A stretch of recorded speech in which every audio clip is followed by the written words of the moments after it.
Okay. This is the third time I've tried to do this. Each time I try to do it, it then comes and says it's on a schedule. Now, schedule is a British term for brain surgery where they used to cut out parts of a person's brain to cure them of the ability to think.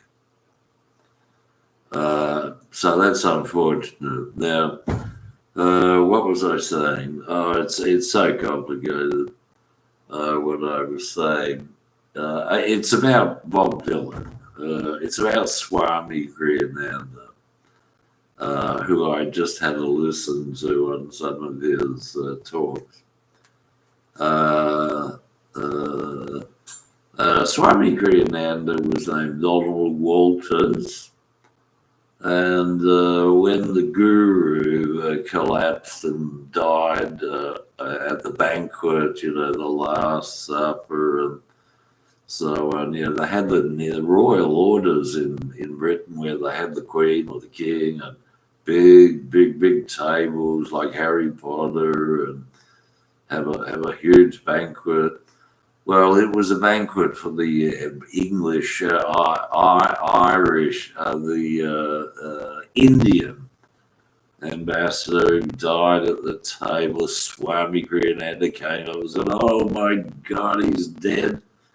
And they threw him out soon after, saying, "Well, Donald, you got to go your own way." And Donald was really quite confused because he was running the whole place.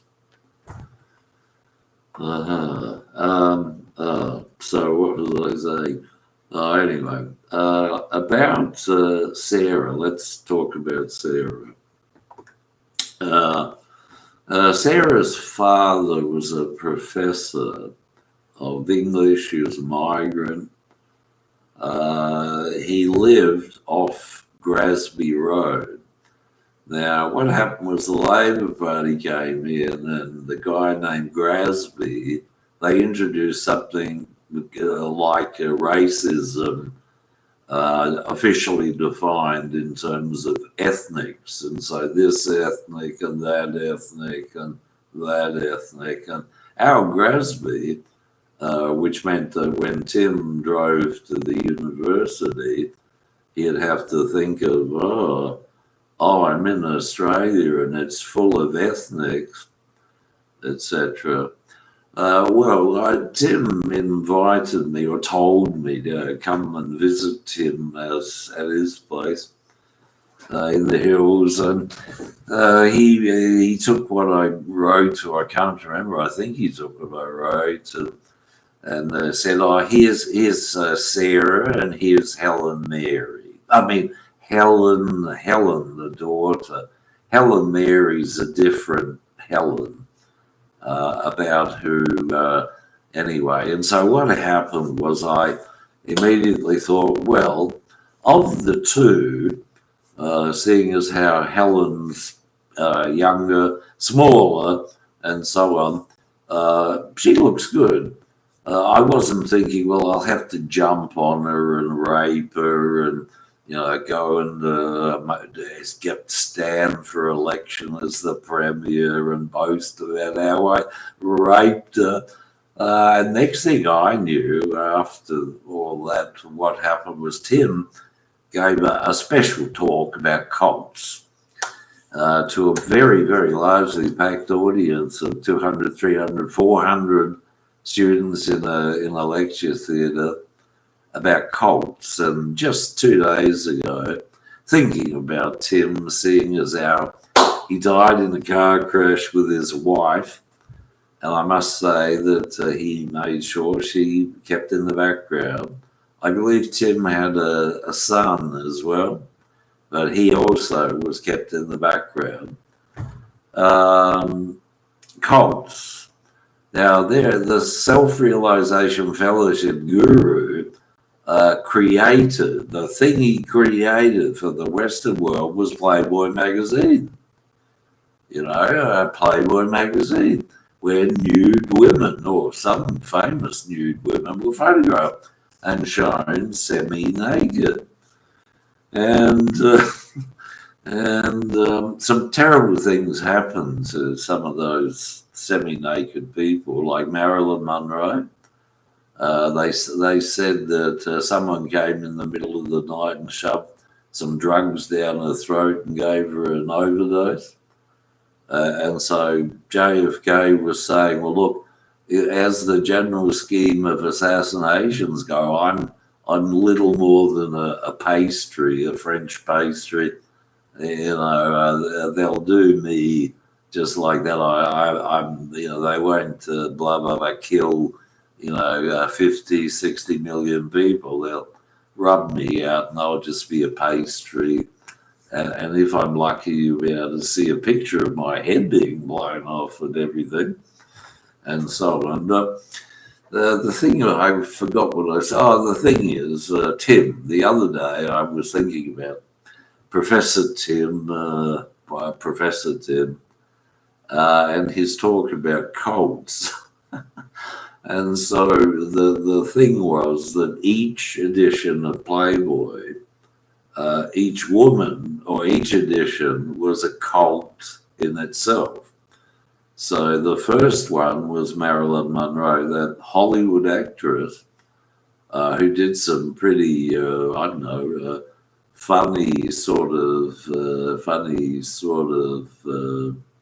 roles. That was the first one, the first cult. The Beatles got into Playboy magazine. That was another cult. And back in the 60s, I think it was, a so-called married woman named Jane Mansfield was a centerfold, and she'd had 3 kids, and I think maybe was divorced or something. And she actually appeared almost totally naked. But soon after that cult edition came, she was killed in a single car accident somewhere down in Texas. But I used to know where Mansfield Street was. It's in Goodwood. And so we have to go to Woody Allen and mention that Woody Allen's first movie, Casino Royale, I think, was about Royale Street, which was opposite where we lived. And I'll just say that after that, some pretty hairy people showed up and did some pretty hairy things to, emphasize certain people in the area. And nowadays, what's happening is I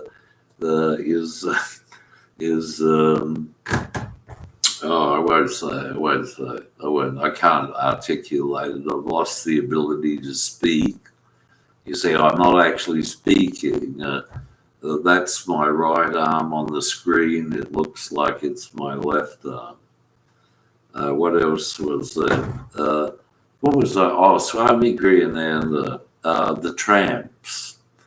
Yeah. There was an Anglican church opposite Thomas Street where Phil Lawson lived, and Phil Lawson is from where Bob Dylan got his identity by the idea or concept of Dylan Thomas. In the UK, the showbiz woman Nigella Lawson, same thing, got her identity from Phil Lawson. Because they wanted to use him as the energy source for all their showbiz stuff, and in that way, no doubt, his life would have been greatly shortened because they were using him as a power source, the motor for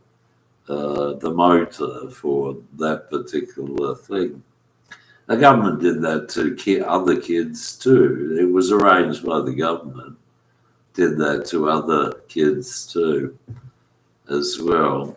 So what was I thinking? Right. Yeah, Sarah. Um, uh, Sarah. I met a character who said he was terminally ill with 2 months left to live with leukemia. And so his buddies, possibly this is why they were doing it, were studying Mein Kampf. And he was saying, I've 2 months left to live, and nothing else was said. And so I asked this Hindu wise man from the East, God incarnate, prayers for peace, healing prayers, he can heal you through prayers, to please say 2 months, a month of prayers for this character. His name was Barry Angel, like Hell's Angels or Barry's Angel or the Angel or A Angel or something. And I completely forgot about it.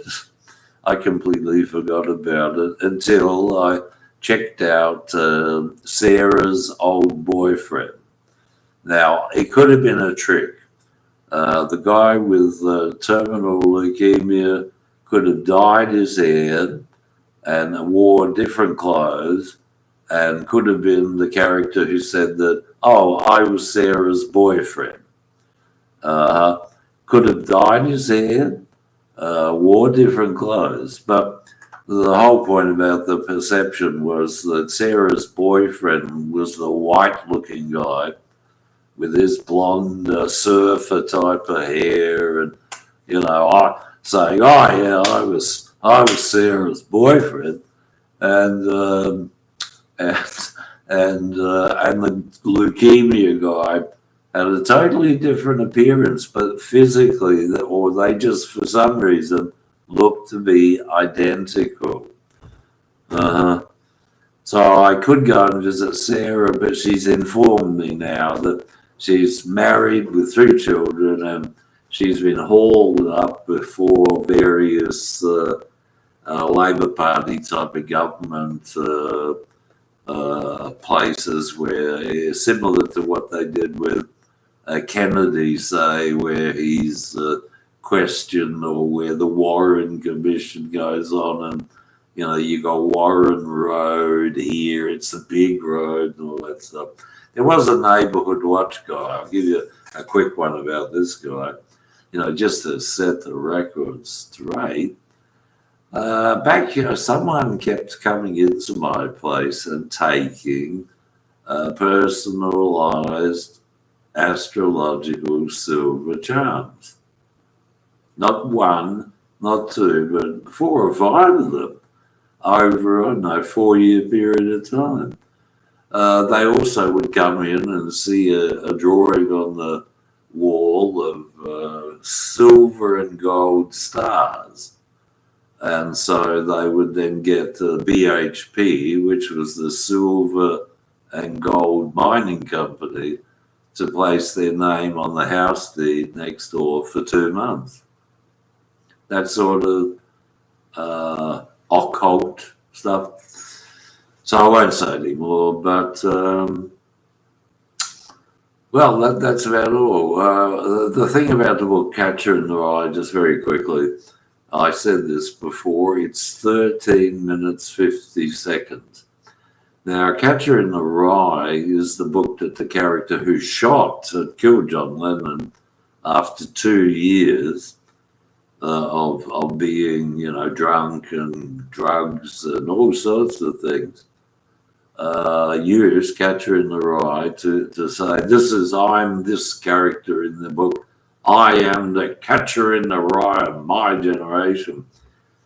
Well, somebody named Samantha had called in to see me when John Lennon got killed, and was saying, oh, it's my fault.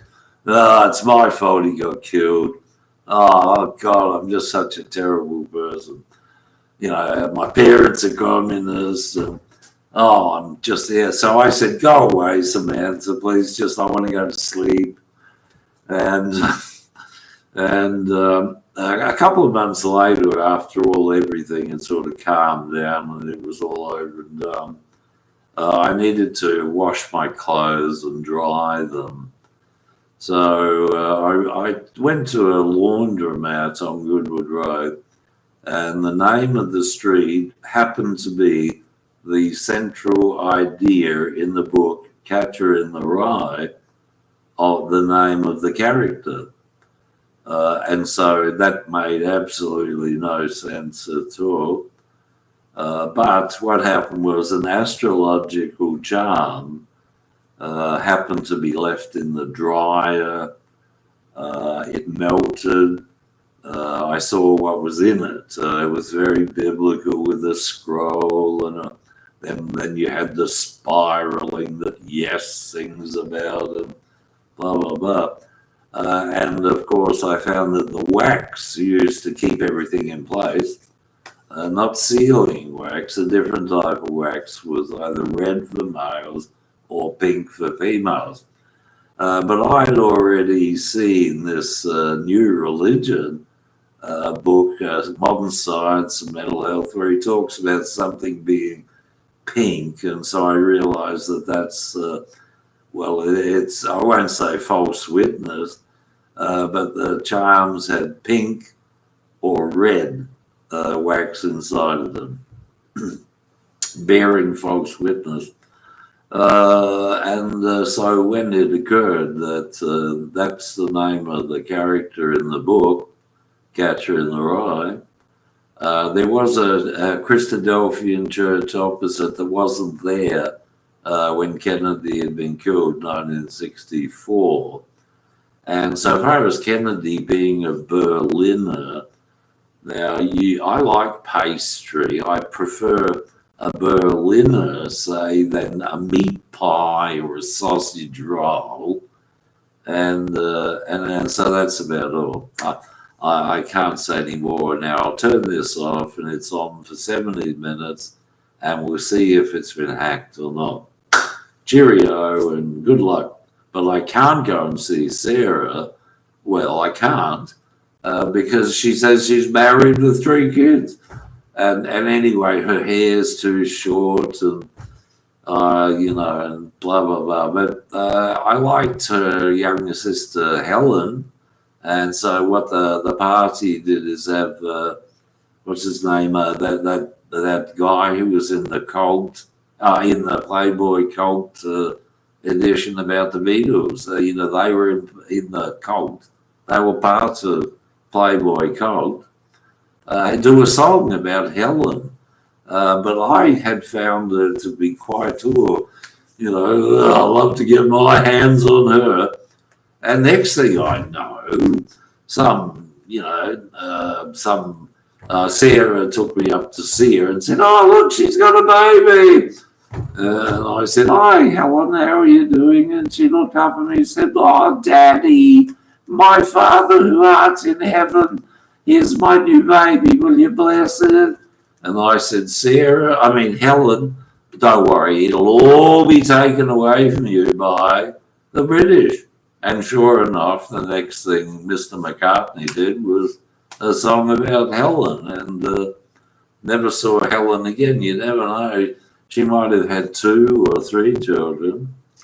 Okay, well, that'll be the end of the story. Oh, and I have to mention that...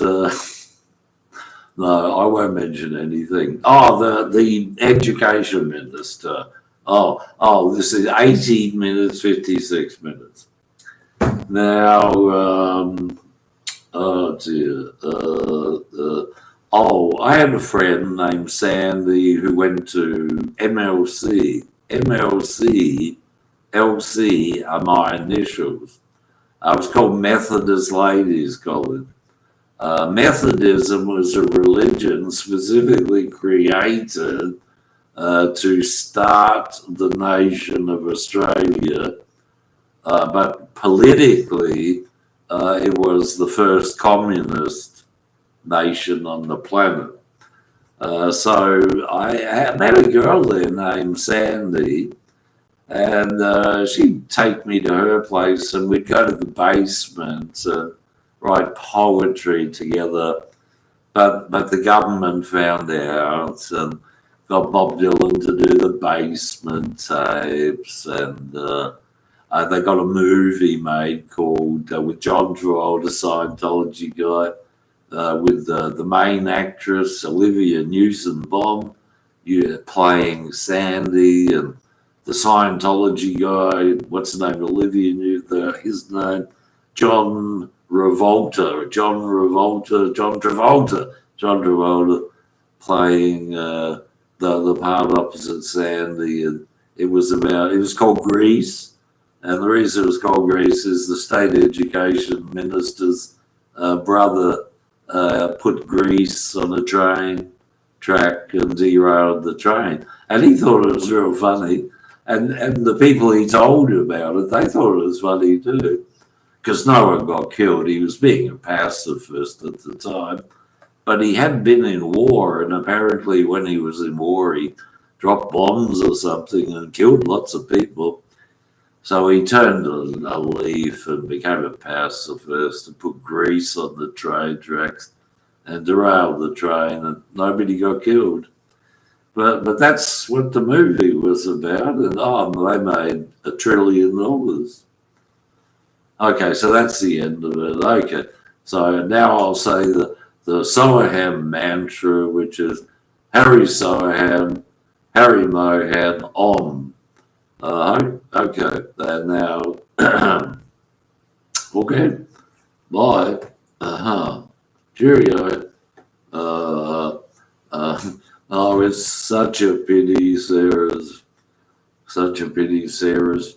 She doesn't look so good anymore because her hair's very, very short, and and her hair's very, very short, and she'll probably be menopausal and stuff like that. Okay, well, bye. Okay, now what's happening? Edit settings. No, they've definitely they've definitely hacked it. Well, as long as we know. Oh, how do you want to go live? Yeah, that's good. Hacked it. No. Okay. No, it's not made for kids. Distributed paid promotions. Do any of the following describe your content and allow automatic chat? Yeah, it's been hacked. Yeah, I'm not allowed to communicate to anybody.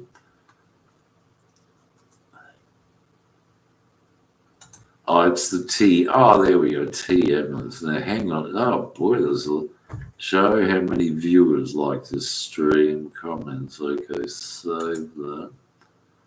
Oh, end stream. Oh, look. Oh, dear. I don't know what just happened. The Soham mantra. Oh, let's do the Soham mantra. Hari Soham. Om.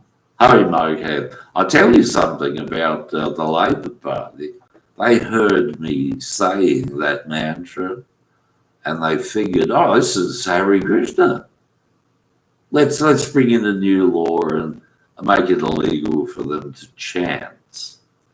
And so they arranged for George Harrison to visit town and got him to do a whole lot of stuff, and then arranged to sort of kill him. Sort of just in passing, because they're really, really religious people. Really, really, really religious people who just make mistake after mistake after mistake. Okay, let me see what else. That can't possibly mean anything to you. Yeah, but it's all right. It's okay because yeah, it's okay. I no longer be like okay.